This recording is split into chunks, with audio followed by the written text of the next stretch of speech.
এয়া পুৱাই পুৱাই এটা ঘটনাৰ সন্মুখীন হ'লোঁ। হাংগামা মানে গৰু চোৰ আহিছিলে হেনো। কি হা মাটি ভৰাই থৈ দিছে?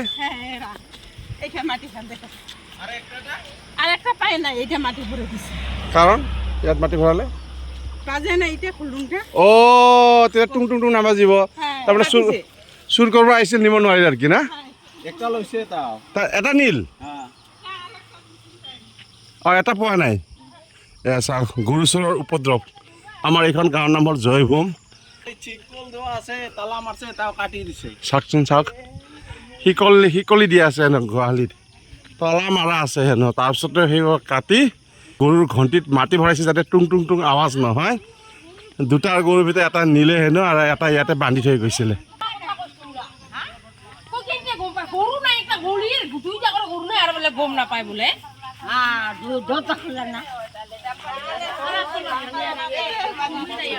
কি ভূপেন তলে গৰু না কি ইয়াত বান্ধি থৈছিল নেকি?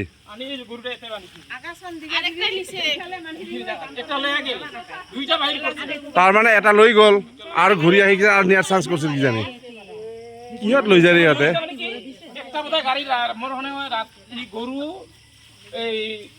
রাস্তাতে গাড়ি রাখছে না, গাড়ি রাখার কারণে গরুটা কি করছে, রাস্তাত বান্ধিব একটা উঠাইছে, একটা উঠার পাছত আর একটা উঠাইছে, ইয়াক বান্ধিছে, ইয়াক নি উঠাইল হয়, এইটো চান্স নাপাল কারণে কিবা একটা শব্দ পাল পলাল। চাওকচোন চাওক কি অৱস্থা। এইটো টায়াৰৰ দাগ আছে ছাৰ। নহয় নহয়, যে গাড়ী টায়াৰ গৈছে না। গাড়িখান এতে ৰাখছে, আসল কথা গাড়ি ৰাখছে এতে, গাড়ি ৰাখা এতে ৰাখছে। এই যে হা এইটো ডাঙৰ গাড়ী, ট্ৰাকে হ'ব এইটো, বলেৰো পিকআপ ভেন। এইকেইটা চেকিং কৰিব লাগিব যে ইটা আনা নিয়া কৰাবিলাক। এইটো চব চকাৰ দাগ ৰাখিছিল। এইফালে এইফালে এইফালে টাউনৰ ফালে নাযায়। কি আৰাম হৈছে না মিনা? টাউনত বস্তু থব আহি খালী গাড়ীত আৰামছে এনেকে লৈ যাব। সাৱধান দেই, কাকা উঠাব ঠিক নাই। জয়মত খালি গৰু নহয়, মানুহকো উঠাব পাৰে, ভাল ভাল মানুহবিলাকক। দে এইফালে চাওক, জয়ভূমত হাল্লা, গৰু চোৰ কৰিল ভূপেনৰ। এটা নীল, এটা ৰাস্তাত বান্ধি থৈ গ'ল। মানে ঘণ্টিটো টুং টুং বাজিব যে, ঘণ্টিটোৰ মাটি ভৰাই ৰাখিছে।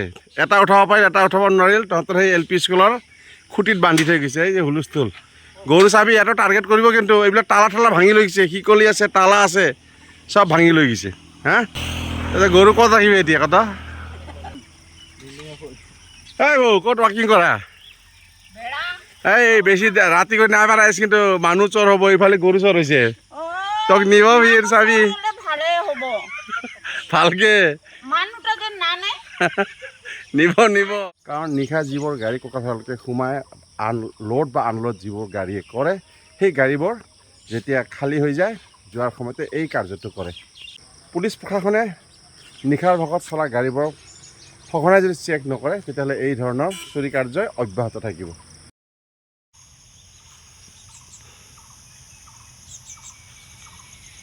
বহুদিনৰ পৰা ইয়াত এই ধৰণৰ টাইলছ আকৃতিত কিছুমান স্লেব বনাই থকা দেখিলোঁ। কি বনাব ঠিক ধৰিব পৰা নাই, যদিও অনুমান কৰিছোঁ ইয়াতে চাগে পাৰ্ক বনাব নেকি। কাৰণ এই ধৰণৰ সৰু সৰু পাথৰবোৰত ইয়াত সিঁচৰিত কৰা হৈছে, যাতে খোজকঢ়াৰ কাৰণে সুবিধা হয়। আৰু এইফালে কিবা এটা ৰাস্তা বনোৱাৰ নিচিনাও দেখিলোঁ। ইক' পাৰ্ক হ'ব লাগে মোৰ বোধে, যিহেতু কোনো ধৰণৰ ইয়াত ফলক লগোৱা নাই। এয়া হ'ল বড়োসকলৰ ট্ৰেডিশ্যনেল ধানৰ ভঁৰাল হয়। আৰু এই ঠাইখন আছে চতৰ আদাবাৰীত, আমাৰ এই ফাৰ্মৰ নিচেই কাষতে। আৰু প্ৰতি বছৰে ইয়াত দুমাহীৰ দিনা বড়োসকলৰ দুমাহী উৎসৱ পালন কৰে ইয়াত। আৰু এয়া হ'ল ৱাকিং জ'ন। সুন্দৰ হ'ব। মই অকণমান ইয়াতে পাইচাৰি কৰোঁ।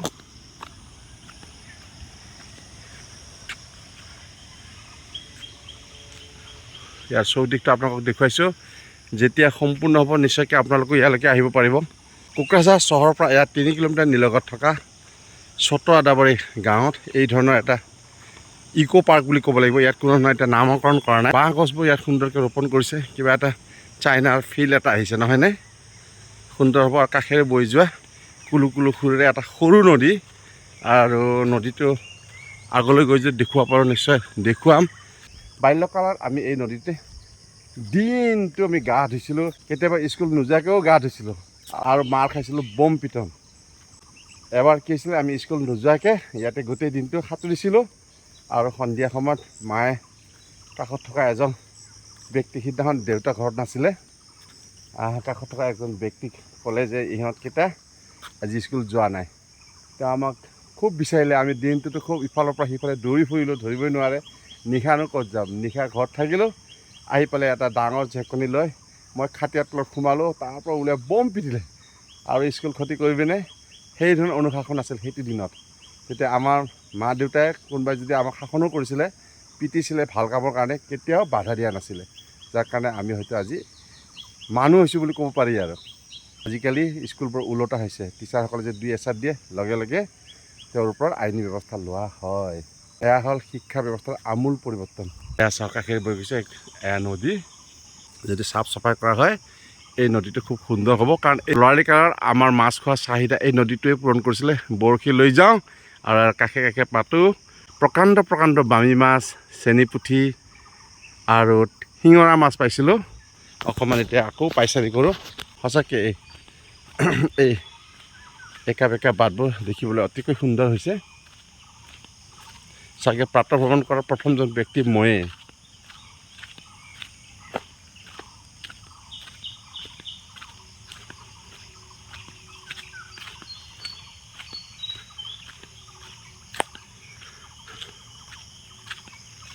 ৱাহ, সুন্দৰ। এইখিনি খালী ঠাই, চাগে ইয়াত বহাৰ ব্যৱস্থা কৰিব। এনেকৈ বাটটো এনেকৈ আগলৈ গৈ চাগে এনেকৈ এটা চক্কৰ মাৰিব। সুন্দৰ পৰিযোজনা সম্পূৰ্ণ হ'লে নিশ্চয় ভাল লাগিব।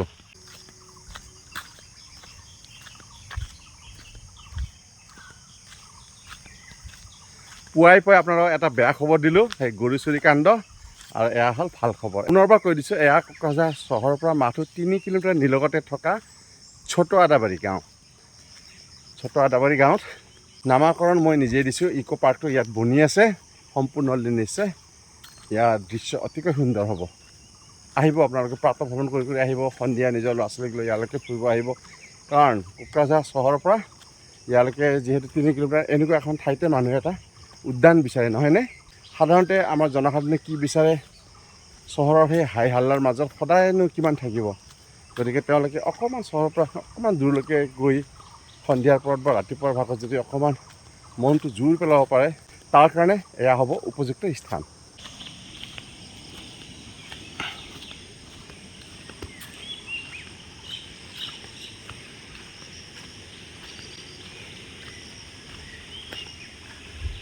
এয়া দুটা এনেকৈ আৰু এটা এনেকৈ এটা ডিজাইন কৰিছে। ডিজাইনবোৰ অতিকৈ সুন্দৰ হৈছে। ইয়াৰ মাজে মাজে গেপ ফিলিং কৰিব, নহ'লে ইয়াত বনজাতীয় বস্তু দিলে ইও এটা অন্য ৰূপ পাব।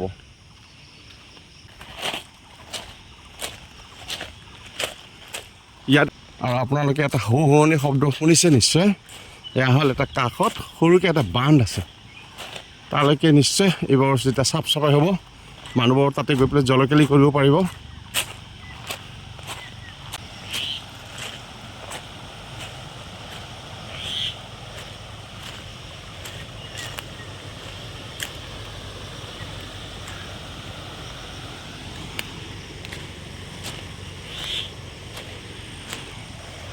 ৰাতিপুৱাৰ ভাগত এই জংঘল মাজে যাবলৈ অকণমান অসুবিধাও লাগিছে। ইয়াত আছে প্ৰচুৰ জোক, শ্লিপাৰী আছে। এনেকৈ নামি যাব লাগিব তলত গ'লে মই বান্ধটো আপোনালোকক দেখুৱাব পাৰিলোঁ হয়। বান্ধটো ইয়াত লুকাই থাকিল।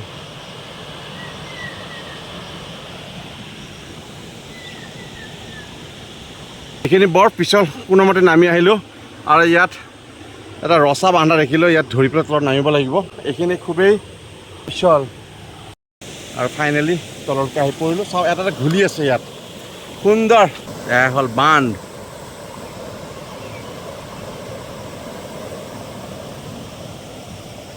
গা ধোৱাৰ কাৰণে এটা উপযুক্ত স্থান।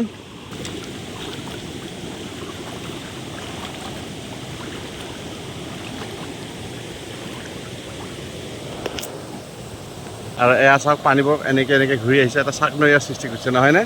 লৰালিকাৰ ইয়াত যিমানখিনি আমি জলকেলি কৰিছিলোঁ তেতিয়া এই ধৰণৰ বান্ধ নাছিলে, আমি ইয়াত মাছ মাৰিছিলোঁ, জলকেলি কৰিছিলোঁ। সুন্দৰকৈ এইবোৰ স্থানে এটা সুন্দৰ ৰূপ পাব, ভাবি সঁচাই ভাল লাগিছে। আহিব আপোনালোক, আহিব। এতিয়া চিন্তা কৰিছোঁ এই হস্তি ডে লৈ মই কেনেকৈ ওপৰলৈ বগুৱা পাই যাম, কিন্তু যাবও লাগিব। এটা বিকল্প আছে, এই ৰছীডাল। এই ৰছীডালৰ সহায় লৈ মই ওপৰলৈকে উঠিম, কিন্তু এই ৰছীডাল কিমান বিশ্বাসযোগ্য ঠিক ক'ব পৰা নাই। প্ৰথমতে ধৰিম ইয়াত, ইয়াৰ সহায়ত এনেকৈ উঠিম। এটাত খোজ দিলোঁ, তাৰপিছত ইয়াৰ সহায় ল'ম। তাৰপিছত ইয়াৰ সহায় ল'ম। তাৰপিছত পুৰপুৰ এটা আৱাজ হৈছে দেই। মামা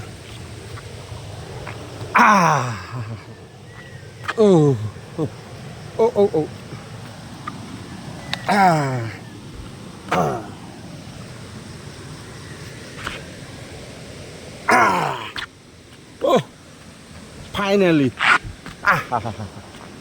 স্লিপ কৰিছিলে চেণ্ডেল।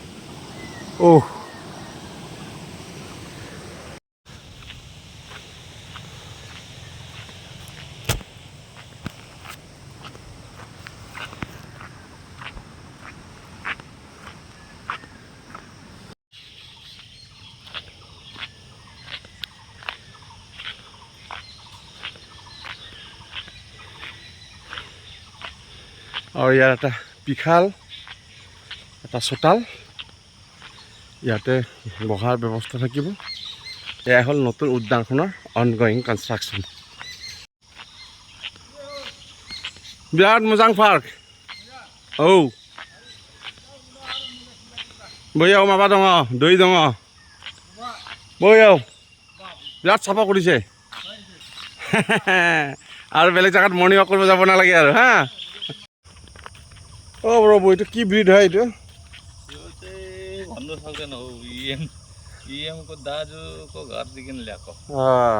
চাকি শুঙি আছে মোক, আৰু ইয়াক কণ্ট্ৰল কৰাৰ কাৰণে ইমান মোটা লাঠি। বাই গড, বাপৰে বাপ। এনে ভয় দুখৰ কাৰণে খালি না। আৰু আমাৰ বড়ো বাবু কিন্তু এখেতে মোতকৈ বেছি ভালকৈ নেপালী ভাষা ক'ব পাৰে। তো আজি গাড়ী চালাম নহয় না। আমাৰ বড়ো বাবু এটা নতুন গাড়ী লৈ আছে, তো সেইকাৰণে এতিয়া ৰাতিপুৱা গাড়ী শিকি আছে দেই। যাওঁ। গৰু চোৰটো গম পালে? গৰু চোৰ, গৰু চোৰ কাহিনী নাজানে আপুনি? আমাৰ গাঁওবুঢ়াৰ ল'ৰাৰ গৰু দুটা উঠাইছিল, এটা নিব পৰা নাই। মাকে উৎপাত কৰিল, বাচ্ছা আছে যে। এটা এৰি থৈ গ'ল, মই স্কুলত বান্ধি থৈ গৈছে, আৰু এটাক লৈ গৈছে। লৈ গ'ল এই আদাবাৰীৰ পৰা। দিয়ক। এই বৌয়ে মোক ভয় খুৱাই আছে, মোকো হেনো নিব। মোক কিয় নিব? নিব পাৰা, কামত দিব পাৰা।